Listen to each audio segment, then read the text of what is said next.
Hello dear student, welcome. तो amalgamation का भी और एक सम सॉल्व कर रहे हैं हम लोग, राइट। तो अभी इसमें क्या दिया, दो अलग अलग कंपनी दिया है और एक सी कंपनी आके दोनों को टेक ओवर कर रहा है। तो ऐसा सम एग्जाम में 15 मार्क के लिए भी आता है। अपनों को पीसी तो बनाना ही है, purchase consideration, journal entries with balance sheet भी करेंगे, तो वो भी ट्राई कर देता हूँ अच्छे से, ठीक है। तो सबसे पहले पीसी बनाएंगे, परचेस कंसिडरेशन, बिजनेस को कितने का खरीदा, क्या खरीदा, राइट। तो अभी इधर 3 कॉलम की बना है, ए और बी। तो सी मतलब सी में दोनों को टोटल डालना है। सी में क्या डालना है, दोनों का टोटल। तो परचेस कंसिडरेशन में हम लोग देखेंगे कि एसेट्स का जो भी वैल्यू है ना, एसेट्स के जो भी नाम है, यहाँ लिख दिया मैंने। प्रीलिमिनरी एक्सपेंस, फिक्टिशियस एसेट वो नहीं लेना है, जो भी खर्चा रहेगा वो लेना नहीं है। और कर्जा एक ही दिया है, क्रेडिटर्स कर्जा एक ही दिया, डिबेंचर्स भी आता है, बिल्स पेबल भी आता है, तो इसके लिए एक ही कर्जा लिख दिया, राइट। तो अब इधर क्या बोला है कि ए और बी लिमिटेड एक कंपनी थी, दोनों अमलगमेशन हो गए, दोनों साथ में आए और एक नई कंपनी बनी सी। तो C limited take over the assets and liability of both the company. C दोनों को खरीद रहा है, दोनों का क्या ले रहा है, एसेट्स और लायबिलिटी ले रहा है। और बिल्डिंग को छोड़ के, क्योंकि बिल्डिंग की वैल्यू कितनी दी है, ए का 2 लाख दिया है और बी का 1,80,000, तो बिल्डिंग की वैल्यू दिया है, सिर्फ बिल्डिंग की वैल्यू दिया है। तो पहले एडजस्टमेंट वाला वैल्यू लेंगे, तो ए की जगह पे डालेंगे 2 लाख, लैंड एंड बिल्डिंग इधर है ना, तो इधर लिखेंगे 2 लाख, ओके। और इधर कितना लिखेंगे भाई, 1,80,000, 1,80,000। मतलब बिल्डिंग की वैल्यू अपने को दिया है, सिंपल, पर बाकी की वैल्यू अपने को दिया नहीं है। तो जब बाकी की वैल्यू नहीं दिया तो we have to consider book value. Book value मतलब बैलेंस शीट वैल्यू, कौन सा लेना है, बैलेंस। तो प्लांट एंड मशीनरी कितना है, 60 और 80, तो इधर लिखेंगे हम 60,000, 80,000। फिर उसके बाद क्या दिया, दो स्टॉक 40 और 40। स्टॉक को इन्वेंट्रीज भी बोलते हैं, क्या बोलते हैं, तो स्टॉक 40,000 और 40,000, ठीक है। अब इसके बाद बोला है डेटर्स 60,000, 60,000, तो डेटर्स 60,000, 60। अगर डेटर्स पे बोला रहता बैड डेट्स, तो बैड डेट्स माइनस करते थे, फिर अमाउंट लिखते थे ना। अगर बोला रहता प्लांट एंड मशीन पे डेप्रिसिएशन, तो माइनस करके लिखते। फिलहाल कुछ बोला नहीं है।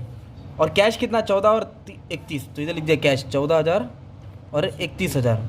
अभी सबको ऐड कर दूंगा तो ए मिलेगा, ए मतलब टोटल मिलेगा। और कर्जा क्या है, लायबिलिटीज में क्रेडिटर है, क्या है, बिल्स पेबल आता है, डिबेंचर आता है, बैंक लोन आता है, पर कुछ दिया क्या नहीं। तो हम लिखेंगे 28 और 34, तो इधर लिखेंगे क्रेडिटर 28,000 और ये 34, तो 3 और 4। अभी क्या करेंगे, इसको फटक से ऐड कर देंगे, राइट, पीसी वाला। हाँ, तो 60 और 40 1 लाख हो गया, ये 1,60,000 हो गया, कितना हो गया, 1,60,000। उस पर 2 लाख ऐड कर दिया हमने और 14,000 ऐड कर दिया, कितना ऐड कर दिया, 14,000। तो ये हो गया 3,74,000। ये किसका टोटल आया, एसेट्स का। किसका टोटल है, तो एसेट्स और लायबिलिटी को क्या करना है, माइनस करना है। तो उसमें से 28,000 माइनस करेंगे तो पीसी मिलेगा, परचेज कंसिडरेशन। कितने का खरीदा, 3,46,000। ए को कितने का खरीदा, 3,46,000। सेम अभी किसको कैलकुलेट करेंगे हम लोग, बी का कैलकुलेट करेंगे। ये टोटल 80, 40, 60, 81 और 31 है ना, तो आया 3,91,000। शाबाश, ये एसेट्स हो गया और ये क्या हो गया, लायबिलिटी। तो उसमें तो 34 क्या कर देंगे हम लोग, माइनस कर देंगे, तो इधर आएगा 3,57,000। तो बी को कितने का खरीदा, 3,57,000। फिर इधर अपने को ना टोटल भी लेना पड़ेगा, क्या लेना पड़ेगा, टोटल। तो टोटल क्या करेंगे, इन दोनों को ऐड करेंगे, 80 और 60, 1,40,000, 40, 40, 80। टोटल का भी कॉलम बनाना पड़ेगा, क्योंकि जर्नल एंट्रीज में अपने को सी के हिसाब से बनाना है ना, तो न्यू कंपनी का टोटल लेना रहेगा। तो टोटल लिख दो इधर, 60 और 60, 1,20,000, 3,80,000।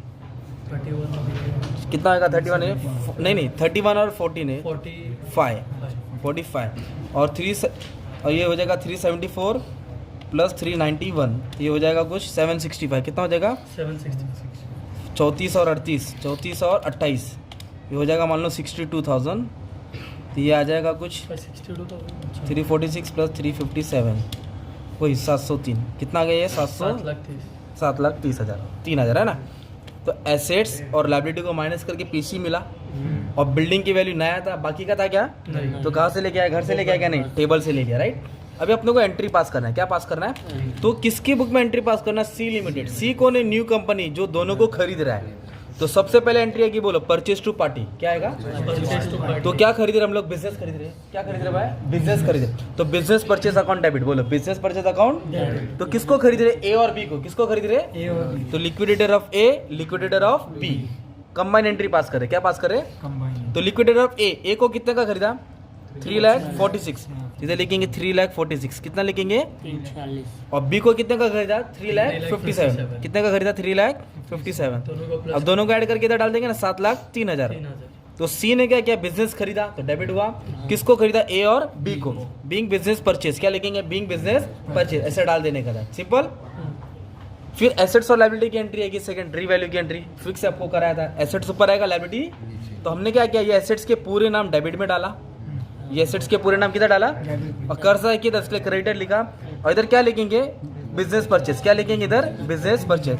तो अमाउंट कौन सा लेंगे मालूम है क्या, अमाउंट टोटल वाला अमाउंट लेंगे, कौन सा वाला अमाउंट लेंगे, ये दोनों नहीं लेना, टोटल वाला लेना। तो फटक से टोटल वाला इधर लिख देता हूँ, कितना ये 1,40,80,000, डेटर्स का कितना 1,20,000, ये 3,80,000 है, और ये 4.5 है, और क्रेडिटर्स का कितना है 62, क्रेडिटर्स का कितना है 62, इधर लिख दिया creditors, right.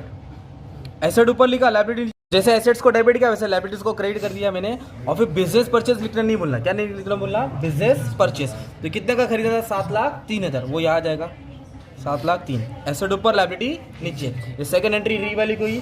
Third entry payment की आएगी, किसकी एंट्री आएगी, थर्ड एंट्री किसका आएगी, पेमेंट का। तो पेमेंट के लिए किसको पैसा मिल रहा है, ए को मिल रहा है और बी को मिल रहा है, और क्या दे रही कंपनी पेमेंट, वो अपने को पढ़ने का। इधर क्या बोला है कि C limited paid purchase consideration, क्या पे किया, कैसे पे किया, allotting fully paid of shares, एक शेयर कितने का दिया, 100 रुपए, एक शेयर कितने का दिया, 100 रुपए का दिया। तो एंट्री कैसे लिखा, A account debit, B account debit, उनको क्या दे रहे, शेयर दे रहे।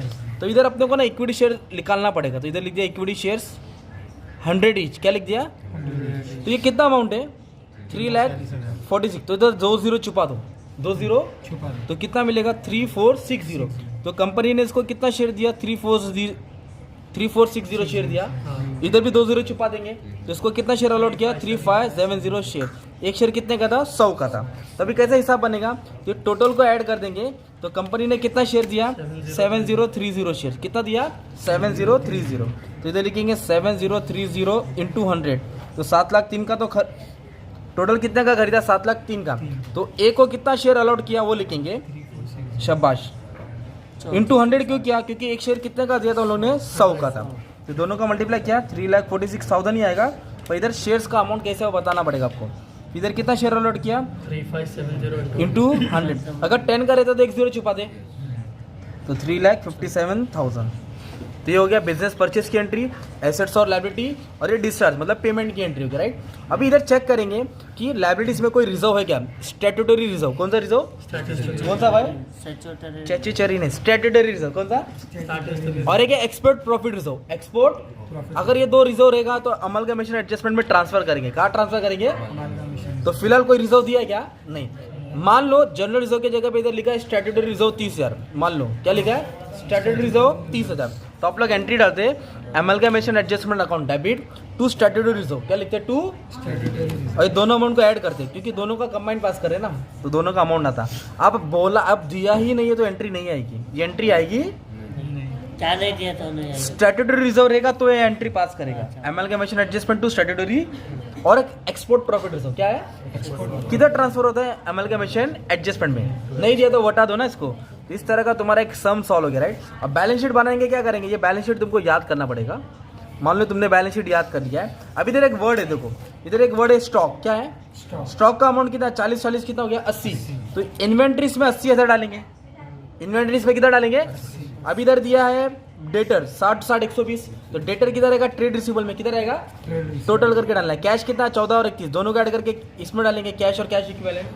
टेंजिबल एसेट में क्या आएगा, प्लांट एंड मशीनरी और बिल्डिंग आएगा, प्लांट एंड मशीनरी और, तो चारों का टोटल लेके इधर डाल देंगे ना, plant and machinery. Trade payable में क्या आएगा, क्रेडिटर आएगा, क्या आएगा, इसका टोटल लेके इधर डाल देंगे। तो ऐसा करके सब जोड़ के इधर डालने का बैलेंस शीट में ना। तो ये फॉर्मेट आपको याद करना पड़ेगा, क्या करना पड़ेगा, याद करना। तो इतना भी कर लिया तो 10 मार्क्स जमा है ना यार। All the best.